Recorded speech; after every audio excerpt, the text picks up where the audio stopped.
Iga, arestado isang lalaki na aktual nagnanakaw sa isang commercial establishment sa Quezon City.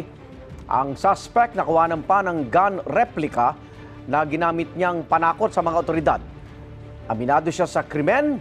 May unang balita si James Agustin. Nagpalingali nga pa na tila kumukuha ng tiyempo ang lalaking ito na nakunan sa CCTV ng isang nire-renovate na commercial establishment sa Barangay Sacred Heart, Quezon City. Maya-maya pa pumasok siya at isinara ang pinto. Ang sumunod na eksena, dahan-dahan na niyang inilalabas ang isang LPG tank. Ang hindi niya alam, napapanood na siya ng mismong may-ari ng establishmento na papunta noon sa lugar.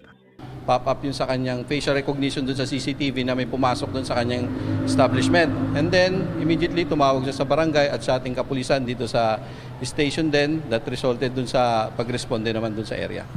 Nagtatakbo ang sospek nang mapansin ang pagdating ng mga otoridad.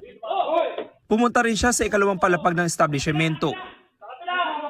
Doon sa may bandang kusina, doon siya nagtago, nilak yung pinto pero nabuksan na ating operatiba. Sinubukan ding wasakin yung salamin ng establishment para tumakas at naabutan naman siya na may dala siyang baril, tinutukan ng ating barangay at kapulisan. Nabawi mula sa 23 anyos sa sospek ang ginamit niyang gun replica at LPG tank na naiwan sa compound ng commercial establishment. Aminado siya sa nagawang krimen. Nagnakaw po ako. Kasi, Kailangan lang po. ano gagawin niyo doon sa LPG tank? Ibebenta po. Yung gun replica na sa'yo ba yun? Panakot lang po yun, sir. Sa record ng pulisya, ito na ang ikatlong beses na naaresto ng sospek dahil sa pagnanakaw. Sinampahan siya ng mga reklamong attempted theft, malicious mischief, at grave threat in relation to Comprehensive Firearms and Ammunition Regulation Act. Ito ang unang balita. James Agustin para sa GMA Integrated News.